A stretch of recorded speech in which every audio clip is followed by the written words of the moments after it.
A internet, um caldeirão de informações e desinformações, fervilhava com vídeos e relatos amadores. Imagens granuladas e tremidas, supostamente capturadas em diversos cantos remotos do oceano, mostravam vultos colossais, sombras movediças nas profundezas, criaturas aquáticas gigantescas que desafiavam a lógica e a ciência. Inicialmente, a maioria esmagadora descartava-os como fraudes grosseiras, produtos de programas de edição baratos ou da imaginação fértil de mentes ociosas. No epicentro desse ceticismo estava o Dr. Elias, um renomado especialista em criptozoologia.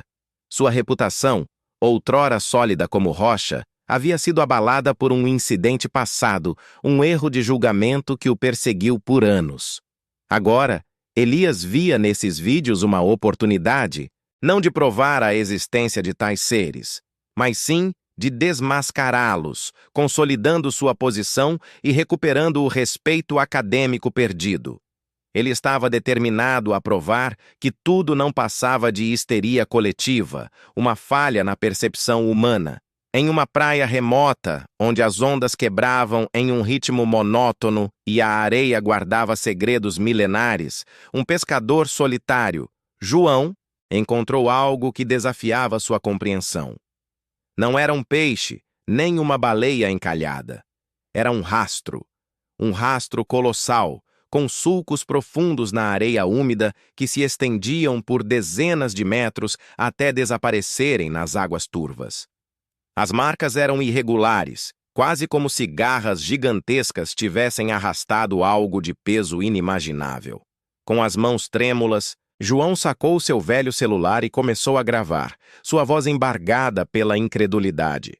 A gravação de João, postada em um fórum obscuro de pescadores, não demorou a viralizar, ganhando proporções que ele jamais imaginaria. Chegou aos olhos de Elias, que, apesar de sua teimosia em desmascarar, sentiu um incômodo sutil. Aquela evidência parecia diferente. Decidiu investigar pessoalmente, mas com o único intuito de provar que João era apenas mais um charlatão em busca de fama. O conflito inicial, silencioso, era claro. A arrogância científica de Elias contra a convicção simples e inabalável de João. Elias, munido de seu equipamento de ponta e sua equipe de assistentes, chegou à praia desolada. Com eles estava Sofia, uma repórter ambiciosa, com olhos famintos por um furo de reportagem que a catapultasse para o estrelato. Ela via na história dos monstros marinhos a chance de sua vida, pouco se importando com a verdade ou as consequências. Durante a investigação, a equipe fez uma descoberta surpreendente. Seguiram os rastros de João até uma formação rochosa peculiar, e ali, oculta sob as águas escuras, encontraram uma caverna submersa. A entrada era estreita, mas o interior se abria em uma vasta câmara escura. Nas paredes úmidas, marcas de garras e escamas gigantescas eram inegáveis, gravadas na rocha como um testemunho silencioso de algo antigo e poderoso. Elias sentiu um arrepio na espinha, uma dúvida minúscula brotando em seu ceticismo, mas a revelação mais chocante viria de Sofia. Sedenta por fama, ela vazou informações para a mídia sensacionalista, distorcendo os fatos, exagerando os perigos e transformando a expedição em um circo midiático. As manchetes gritavam sobre monstros e ameaças, colocando a vida da equipe em risco e atraindo a atenção indesejada de forças maiores. Elias, ao descobrir a traição, confrontou Sofia com fúria contida, seus olhos faiscando com raiva e desapontamento. Antes que ela pudesse responder, um som gutural, um eco profundo e vibrante, irrompeu das profundezas da caverna, fazendo a rocha tremer sob seus pés. Era um som que parecia vir de um lugar primordial, indicando, sem sombra de dúvida, que eles não estavam sozinhos. Antes de continuarmos, inscreva-se no canal e diga-nos nos comentários de onde você está assistindo. O som gutural, um uivo ancestral que parecia rasgar o próprio tecido da realidade, fez a equipe congelar. O pânico, Uma onda gelada e irracional varreu todos. Elias, por um breve instante, sentiu o chão sumir sob seus pés. Seu ceticismo, sua armadura cuidadosamente construída ao longo dos anos, estilhaçava-se diante daquela evidência sonora e inegável. Não havia fraude. Não havia exagero. Havia algo imenso e vivo, emergindo das profundezas. "Corram!" gritou Elias, sua voz rouca, quase irreconhecível. A adrenalina pulsava em suas veias, substituindo o choque por uma necessidade primal de sobrevivência.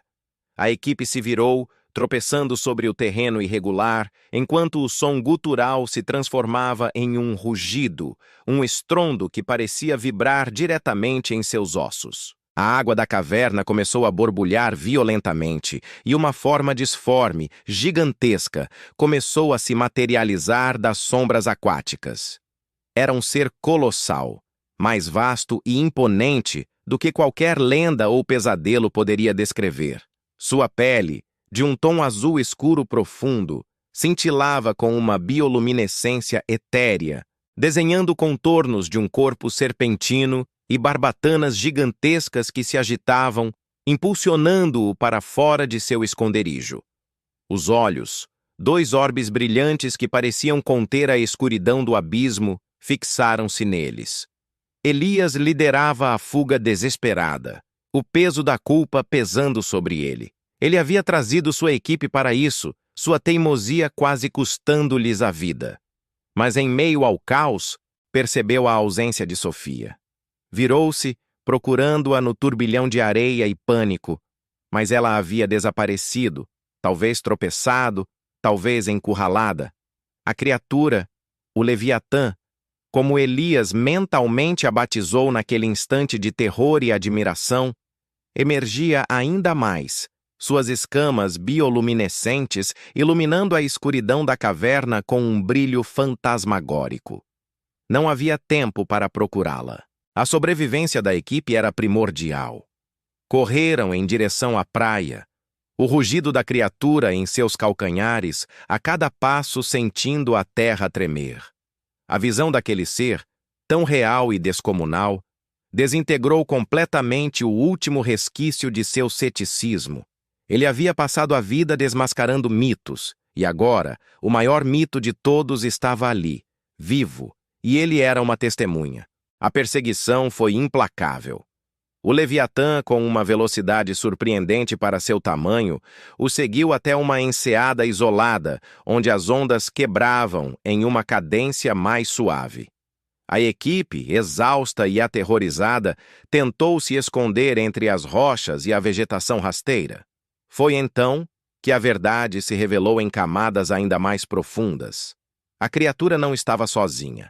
Das águas calmas da enseada, outras formas, menores, mas inegavelmente da mesma espécie, começaram a surgir. Eram leviatãs jovens, bioluminescentes como o adulto, nadando em círculos protetores. A enseada era um berçário, um santuário. A equipe havia invadido um lar, perturbado uma família. O conflito central tornou-se claro. Eles precisavam escapar, mas sem ferir aqueles seres que agora se mostravam não como monstros, mas como pais protegendo seus filhotes. Justo quando a desesperança tomava conta, uma figura familiar surgiu da vegetação. Era João, o pescador, com seu rosto marcado pelo sol e seus olhos sábios. Ele não parecia surpreso, apenas triste. "Eu sabia que eles viriam", disse João, sua voz calma em contraste com o pânico da equipe. "Vocês os perturbaram. Eles são pacíficos, mas protetores." João revelou ser um guardião local da enseada, com um conhecimento ancestral sobre as criaturas, transmitido por gerações. Ele explicou que os leviatãs viviam ali há séculos, em harmonia com o ambiente, raramente vistos, nunca ameaçados, até agora. A traição de Sofia, com suas notícias sensacionalistas, havia não apenas atraído a atenção da equipe, mas também perturbado a paz das criaturas. Elias, arrependido de seu ceticismo e da forma como havia tratado João, aproximou-se do pescador. Precisamos tirá-los daqui sem feri-los, disse Elias, uma nova determinação em sua voz. João assentiu, e juntos começaram a guiar a equipe, usando o conhecimento de João sobre o terreno e a compreensão de Elias sobre o comportamento animal para evitar confrontos diretos com os leviatãs. Enquanto isso, Sofia, encurralada e com o medo estampado em seu rosto, tentava se reconciliar com Elias, suas palavras de desculpas abafadas pelo som da natureza. Mas antes que pudessem encontrar um caminho seguro para fora da enseada, um novo som preencheu o ar, um som metálico e ameaçador. Um helicóptero militar se aproximava, suas hélices cortando o ar, alertado pelas notícias vazadas. Elias sentiu um frio na espinha. As criaturas, os leviatãs, estavam em perigo iminente. O som ensurdecedor das pás do helicóptero rasgou a quietude da enseada, anunciando a chegada de uma ameaça ainda maior. Elias, João e Sofia observaram com horror as silhuetas escuras dos militares desembarcando, armados até os dentes, seus rostos impassíveis sob os capacetes. Eles não viam a beleza bioluminescente dos leviatãs, nem a fragilidade dos filhotes. Viam apenas alvos, ameaças a serem neutralizadas. A equipe estava presa entre a fúria da natureza perturbada e a violência da intervenção humana. "Não atirem!" Elias gritou, erguendo as mãos em um gesto de rendição e súplica, mas sua voz foi engolida pelo rugido do motor e pelos comandos ásperos dos oficiais. Os leviatãs, sentindo a nova ameaça, começaram a se agitar, seus corpos gigantescos movendo-se com uma agilidade surpreendente, criando ondas que balançavam os botes militares. O leviatã adulto, o guardião da família, emitiu um som profundo, um lamento que parecia vibrar nas profundezas da alma, e se posicionou defensivamente diante de seus filhotes. João, com a sabedoria de quem conhece o mar e suas criaturas, sabia que a razão não prevaleceria. Ele olhou para Elias, seus olhos transmitindo uma decisão inabalável. "Eles não vão ouvir", disse o pescador, sua voz calma e resoluta. "Alguém precisa ganhar tempo." Antes que Elias pudesse reagir, João correu em direção à parte mais exposta da praia, acenando freneticamente para os militares. "Aqui! Olhem para mim! Eu os atraio!" Gritou, tornando-se o ponto focal da atenção, um alvo solitário contra a ameaça iminente. Os militares, confusos pela ação inesperada de João, hesitaram por um momento. Foi o suficiente. O leviatã adulto, entendendo a manobra, aproveitou a distração para guiar seus filhotes para uma passagem submersa, uma rota de fuga que só João conhecia. Elias e Sofia observaram, paralisados, enquanto os jatos d'água dos canhões militares abriam caminho no mar, direcionados à figura corajosa de João. O pescador, com um último olhar para o oceano, onde os leviatãs desapareciam nas profundezas azuis, foi engolido pela fumaça e pela fúria do ataque. Seu sacrifício heróico permitiu que a família leviatã encontrasse refúgio, mas ceifou uma vida dedicada à proteção. A morte de João foi um golpe devastador. Elias sentiu o peso de sua própria arrogância e ceticismo que haviam contribuído para aquela tragédia. Sofia, por sua vez, estava em choque, as consequências de sua busca por fama se manifestando de forma brutal e irreversível. A dor e o arrependimento uniram os dois em um propósito comum: honrar o legado de João e proteger a memória e a existência dos leviatãs. De volta à civilização, Elias, agora transformado, dedicou-se a expor a verdade para o mundo. Ele usou todas as evidências coletadas, as gravações de João, as marcas na caverna, suas próprias observações, para criar um dossiê irrefutável. Enfrentou o ridículo e a descrença de seus pares acadêmicos, a fúria da mídia sensacionalista que ele e Sofia agora buscavam corrigir, e a oposição de setores militares e governamentais que negavam qualquer envolvimento. Mas Elias não cedeu. sua paixão e a memória de João o impulsionavam. A história de Elias e João, contada com a ajuda de uma Sofia arrependida que agora usava sua influência midiática para o bem, inspirou uma nova geração de cientistas e ativistas. Estudantes de criptozoologia, oceanógrafos e ambientalistas de todo o mundo se uniram para proteger os oceanos e suas criaturas desconhecidas. A enseada, antes um local secreto, tornou-se uma área protegida, um santuário para a vida marinha. Anos se passaram.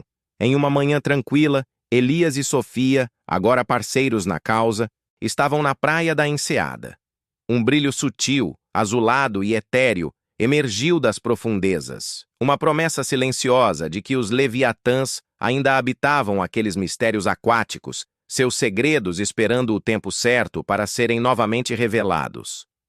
Não muito longe dali, em meio à areia e às conchas, uma pequena estátua de madeira, esculpida com carinho, retratava um pescador com um sorriso sábio, olhando para o horizonte.